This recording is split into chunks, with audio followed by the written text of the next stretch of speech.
Bendiciones para todos, amados hermanos, que el Dios de Abraham, de Isaac y de Jacob, el Dios y el Padre de Yeshua, nuestro Señor, esté con cada uno de nosotros. Vamos a estudiar lo que es el Salmo 54. El Salmo 54 tiene una temática muy parecida al Salmo 52. Ustedes recuerdan que en el Salmo 52 está Doeg eh, tratándose de congraciar con Saúl, hablando eh, de manera cizañosa para destruir a David. David nunca le había hecho nada a Doeg, al contrario, Doeg gozaba de mucha reputación, tenía muchas más cosas que David a nivel material, de honor, de ministerio, etcétera, etcétera, pero aún así Doeg vio en David una amenaza y fue a hablar en contra de la localización de David. Por causa de eso murieron más de 80 sacerdotes. Eso fue lo que estaba la temática del Salmo 52. En el Salmo 54, la temática es muy parecida. Ya aquí no está Doeg, sino están los Ifeos. David nunca le había hecho nada a ellos. Sin embargo, ellos querían congraciarse con Saúl y fueron a revelarle la localización de David a Saúl. O sea, ellos no tenían ningún motivo, David nunca le había hecho mal a ellos. No había nada en ese sentido. Pero ellos utilizaron su boca para destruir. Eso es lo que se llama la lengua mala, la shon hara. Así uno encuentra diferentes tipos de personas en nuestro diario vivir, en nuestro entorno, personas que uno nunca le ha hecho nada malo. Al contrario, en muchas ocasiones le ha hecho bien directamente o bien indirectamente. Pero ellos, para congraciarse con ciertas personas, utilizan su lengua para destruir y no para construir. Son unos chismosos, diríamos en estos tiempos. Les gusta mucho el chisme. Y si usted se va a Primera de Samuel 23, del 19 al 24, usted se va a dar cuenta que ahí está el contexto. Dice, después subieron los de Sif para decirle a Saúl en Gaba, no está David escondido en nuestra tierra, en las peñas de Orés, en el collado de Aquila, que está al sur del desierto. Por tanto, rey, desciende pronto ahora conforme a tu deseo y nosotros lo entregaremos en la mano del rey. Oigan, primero, David nunca le había hecho nada a Saúl. Segundo, mucho menos le había hecho algo malo a los cifeos. Pero ellos se fueron a congraciar, a chismear, a murmurar, a hablar mal de David delante de Saúl. Así hay muchas cosas. Y ese es el contexto de este salmo. Un salmo corto, lo voy a leer de manera rápida y luego comentamos. Dice, oh Dios, sálvame por tu nombre, con tu poder defiéndeme. Oh Dios, oye mi oración, escucha las razones de mi boca. Porque extraños se han levantado contra mí, hombres violentos buscan mi vida, no han puesto a Dios delante de sí, Selah. Verso 4, aquí Dios es el que me ayuda, el Señor está con lo que sostiene mi vida. Verso 5, Él devolverá el mal a mis enemigos, córtalos por tu verdad. Voluntariamente sacrificaré a ti, alabaré tu nombre, oh Eterno, porque es bueno. No temáis, porque Él me ha librado de toda angustia y mis ojos han visto la ruina de mis enemigos.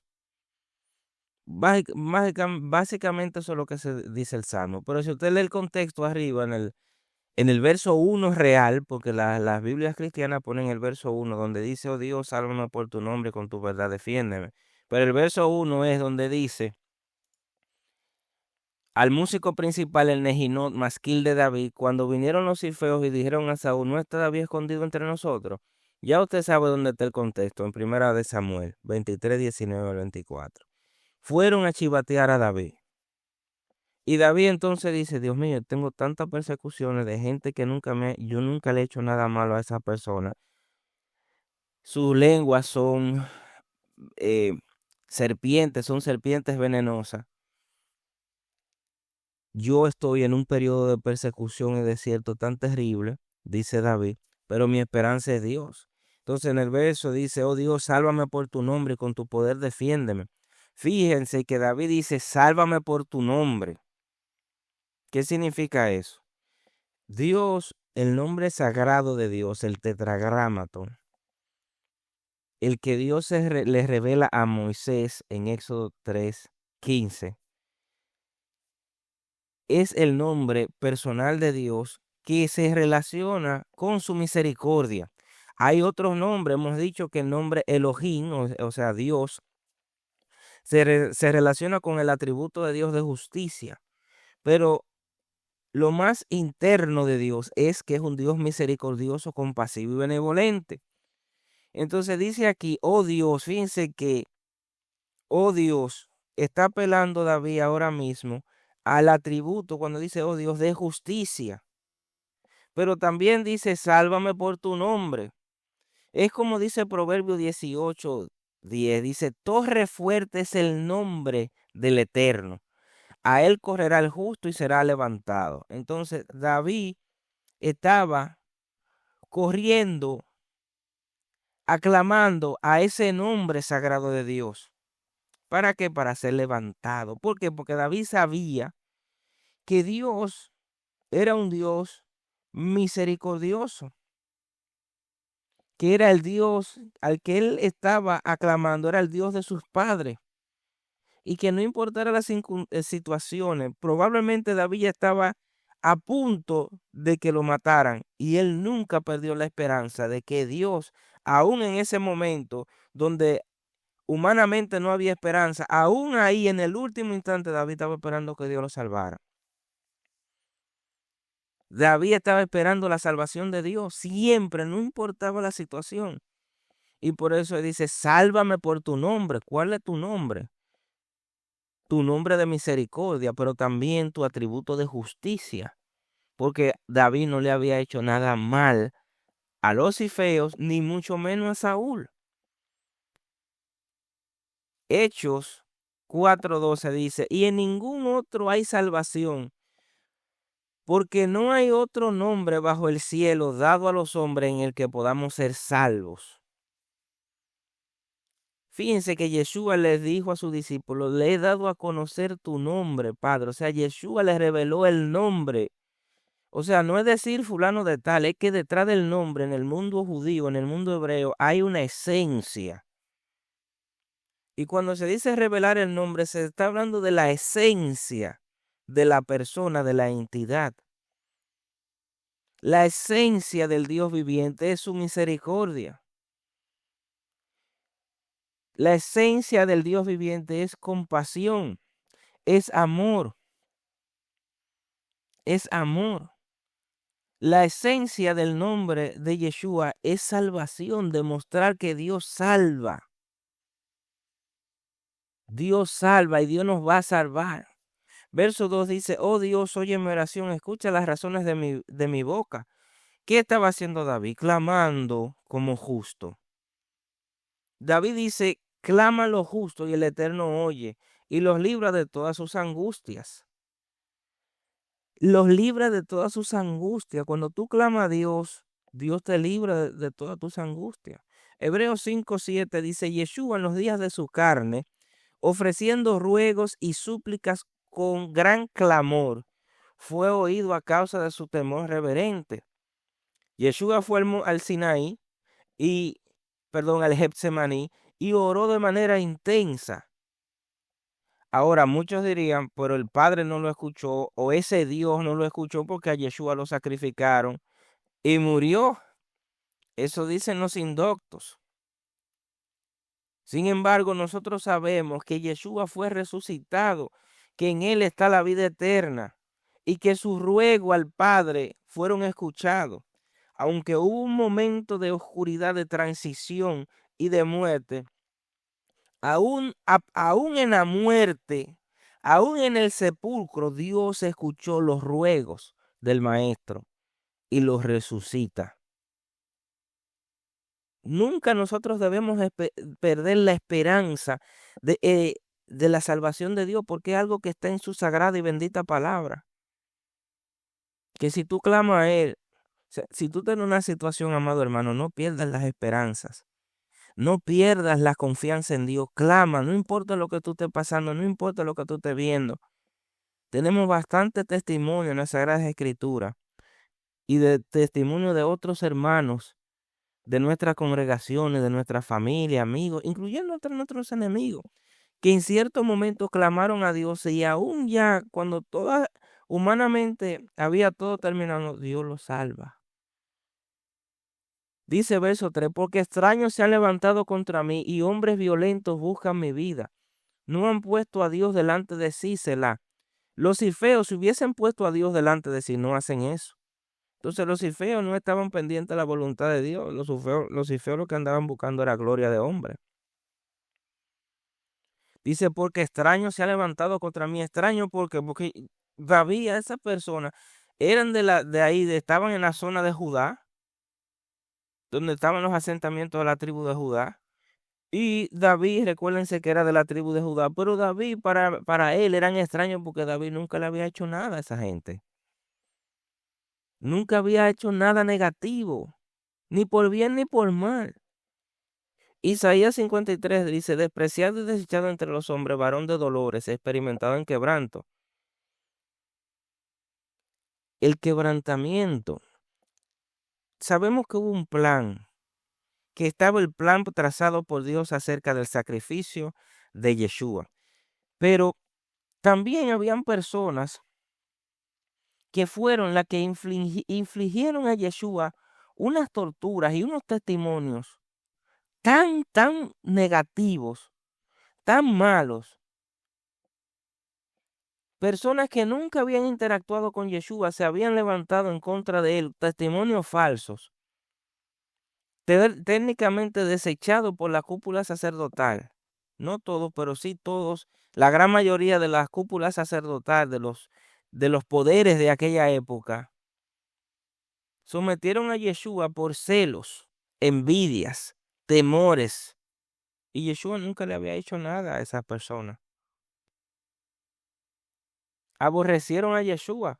Sí, sabemos que Juan dice que, pero esto es para que se cumpla la palabra que está escrita. Sabemos que tenía que venir un cumplimiento del Dios viviente. Pero también sabemos que muchas de esas personas hicieron lo que hicieron con Yeshua por envidia. Porque eran hijos del padre de la mentira.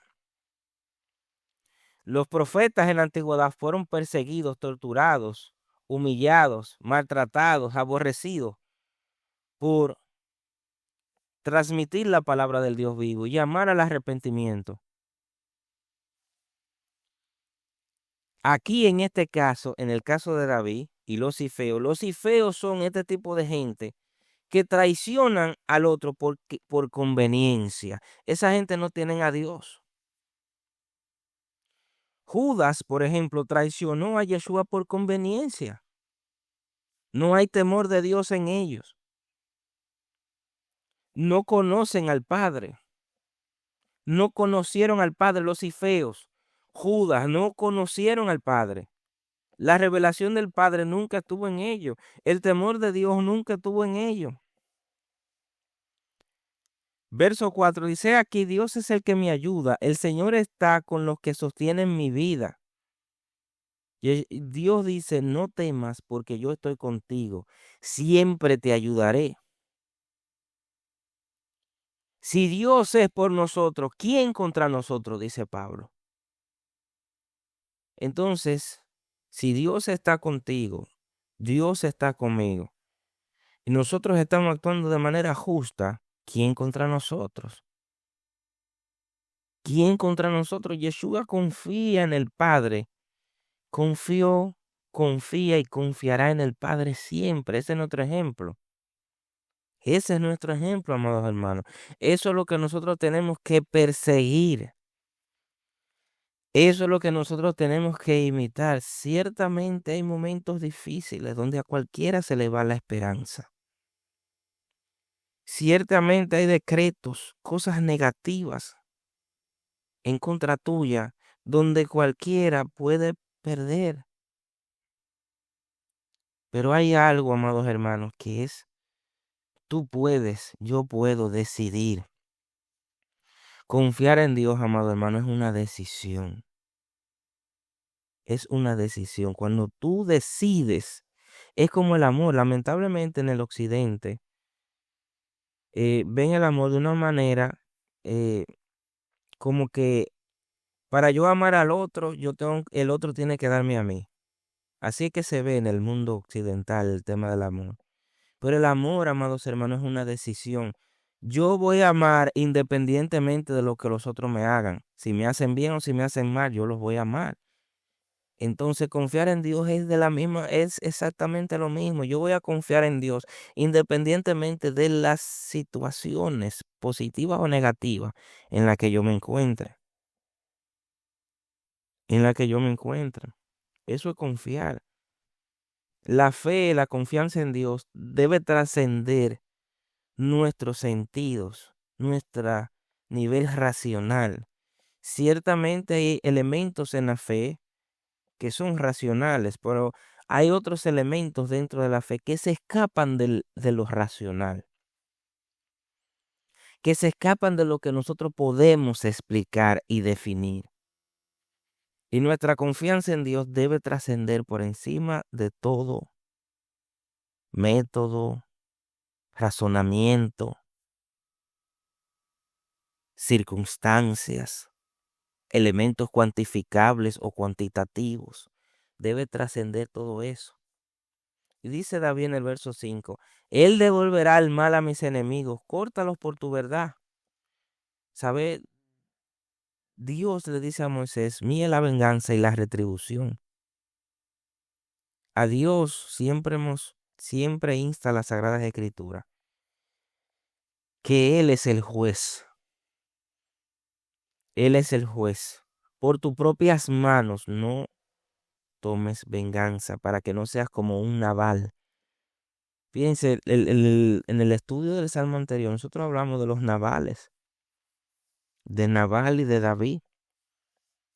Hay momentos ciertamente donde tú quieres tomar venganza por tu propia mano.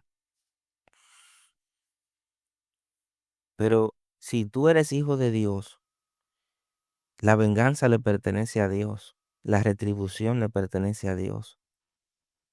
Eso no quiere decir que si te pasa una situación agraviante, tú vas a un tribunal, tú le estás entregando la justicia a Dios primero y luego a tu sistema donde Dios te estableció, porque el sistema de justicia se fundamenta en las Sagradas Escrituras. Todos los sistemas de justicia que hay en el mundo, por no decir el 98% de ellos, se basan en las Sagradas Escrituras, directa o indirectamente.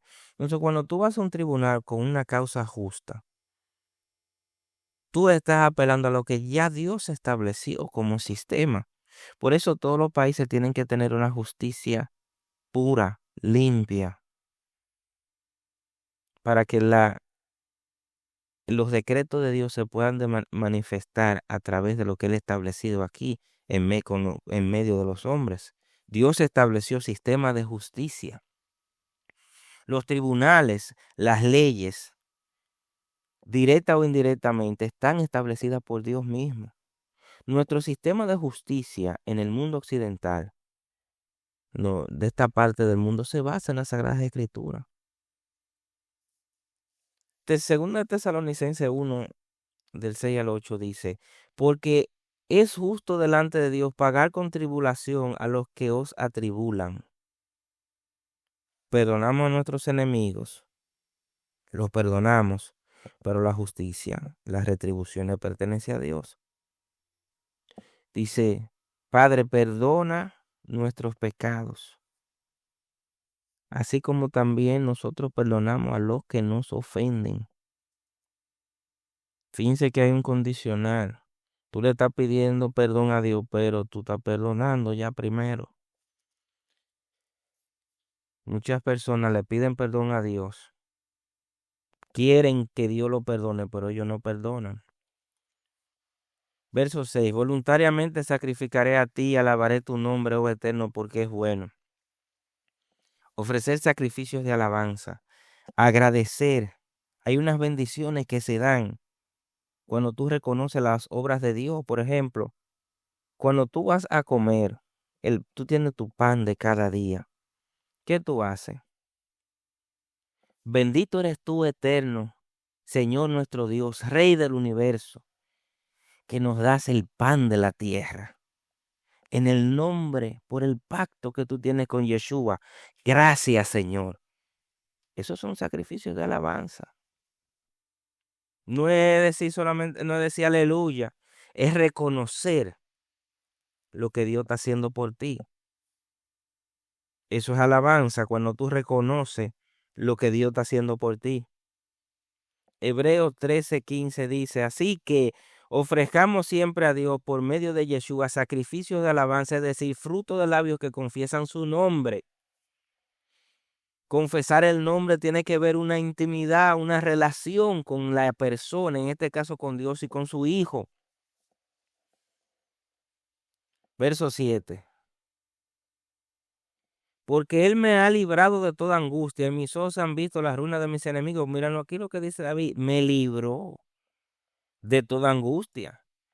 Mis ojos han visto las ruinas de mis enemigos, sus ojos, no las manos de David. David no fue que le impartió juicio a ellos. Está firme, como dice Dios. Está firme, confiad, creed en mí. Confía en el Padre y confía en mí, dice Yeshua. Éxodo 14:13 dice, no temáis, está firmes.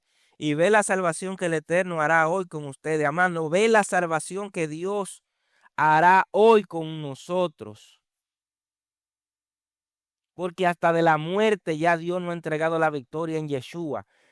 Todo en esta vida tiene solución, hasta la muerte tiene solución.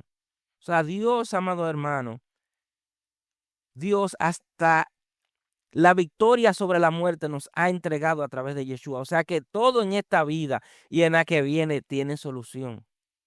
Todo tiene solución. En Dios todo tiene solución. Fuera de Dios no hay solución. Lo único que hay es muerte. Así que tengan paz, amados hermanos, en el nombre poderoso de Yeshua. Shalom a todos. Bendiciones.